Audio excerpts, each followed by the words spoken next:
Edwards Walker was a person who had helped with a lot of feminist movements and had many responsibilities. She was ahead of her time and had thought about things most people don't acknowledge. Mary had a lot of influences in her childhood. Her parents were very progressive people. What influenced Mary to become who she became? Her dad, Alva Walker, was a very progressive person, had great vision for the future, and he influenced her in so many ways and encouraged her. Dr. Walker was born in Oswego, New York, to Alva and Vesta Whitcomb Walker. Her father and mother were her greatest influencers, and they were the ones who guided her to pursue knowledge. And since the clothing style for women in the 19th century was quite uncomfortable, they told her to wear pants with a shorter skirt instead of a longer skirt. They both encouraged her to think freely of herself. Her father was a farmer and later opened a school for both boys and girls, which was unusual in the 19th century. He believed that everyone should have the opportunity to have a proper learning system. They had no idea what would come of their daughter in her later years. As a woman, she just wanted to prove that a woman had the rights that a male had.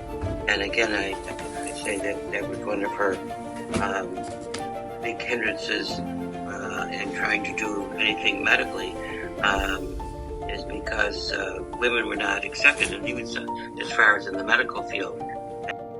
Walker later graduated from Syracuse Medical College and started a medical practice in Rome, New York. However, the public wasn't too keen on a female doctor. In the 19th century, women's responsibilities were to care for their household and children, so it was challenging for her to aspire to become a surgeon. Social expectations in Dr. Mary Walker, well, she turned everything on its head. Unlike your typical women in the Victorian age, she believed that women had every right to do what a man had, including speak out against injustice. When the Civil War had begun, Walker wanted to join the Union's efforts. She then went to Washington but was denied because she was a woman, and at the time, women couldn't participate in the medical field. She then decided to go to the U.S. Patent Office to become a volunteer surgeon. At the time, they had no female surgeons, but they then allowed Mary to practice as a nurse in temporary hospitals. Around 1863, her request to become a surgeon was finally approved, and she then became the first female surgeon by the Army of the Cumberland. One of Dr. Mary Walker's biggest challenges as a female surgeon during the Civil War was that she was one of a kind and a groundbreaker. There had never been a female surgeon before, and she was not accepted by the Army, by other surgeons. They simply wouldn't let her practice. The greatest challenge that Dr. Walker faced while in the Army was being accepted by all of the men and other surgeons. She was completely against the expectations of women in her century. She often crossed battle lines to care for other soldiers. She got arrested as she was accused of being a spy. While imprisoned, she refused to wear the women's clothes that were provided to her. She felt that men's clothes were far more comfortable and hygienic. At the time, women were compelled to wear long skirts, which was very uncomfortable to move and work in. In the later years, Walker helped change that.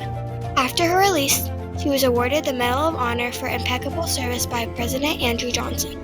Walker was great on hygiene and cleanliness, and that was so foreign even to the medical field at that time. She was against all the amputations that were being done, or most of the amputations that were being done. Dr. Walker's views on health treatment in the 19th century were very hygienic. Mary often refused to perform amputation. She believed in just washing your hands before a surgery, which would change a lot. And it did. People became sanitary, which made people healthier by doing so. After the Civil War, she was only 33 years old, and she was full of energy and passion.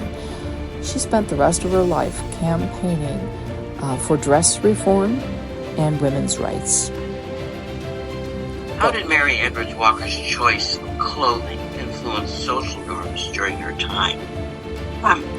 Well, she thought that the typical way that females dressed in those days with long skirts and corsets was very unhealthy for the body, and so she wore what we call pants today.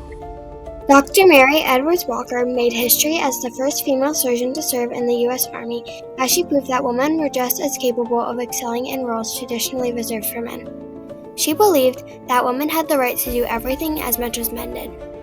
The responsibilities that women had were unreasonable, she thought, and they were far more capable of what they were thought out to be.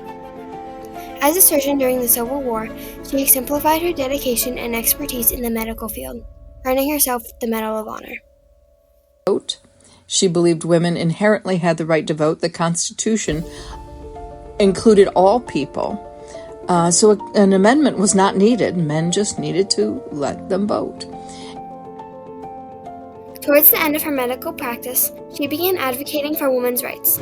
She famously dressed like a man to advocate dress reform. During her dress reformation, she traveled a lot to promote women's causes.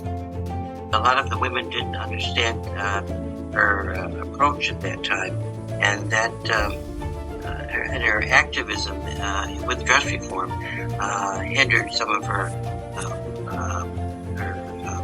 expectations for women's rights, and that's really what broke her away from, one of the things that broke her away from the regular other suffragists. Dr. Walker had very escalating opinions regarding women's rights and such. She even argued with the women's suffrage movement. Their struggle for amendment to the Constitution allowing women to vote. She believes that the Constitution had already given women the power. Dr. Walker spent most of her time advocating for dress reform. She thought that women could wear whatever they wanted to wear and didn't need someone else telling them what not to. She herself had spent her entire life wearing pants and dresses. As she proved her point, women had every right to wear whatever they wanted to, and they didn't need someone else telling them no. She famously said, "I don't wear men's clothes, I wear my own clothes." Dr. Walker faced a lot of challenges because of her social activism. First of all, she lived in extreme poverty at the end of her life.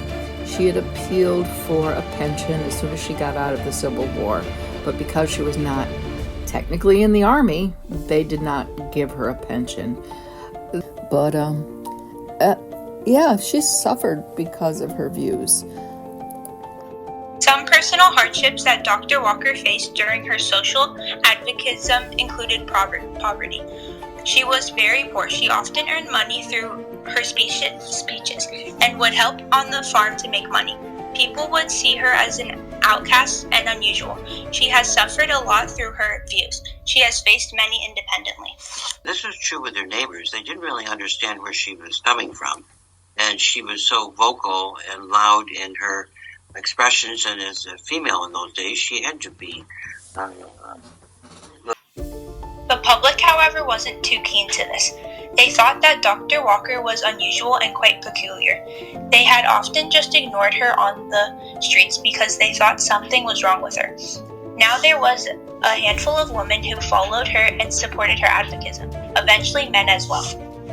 Mary making, such an obvious example of herself in fighting for the rights of women doctors, did make some inroads in attitudes of the medical profession and the Army in allowing women to serve. Dr. Walker was the first female surgeon in the U.S. Army.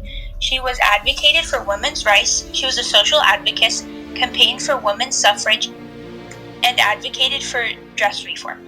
She fought alongside of a lot of great people to make this happen. Her responsibilities were endless as a surgeon, advocate for women's rights, and redress reform spokesperson. The amount of work she has put in is truly inspirational.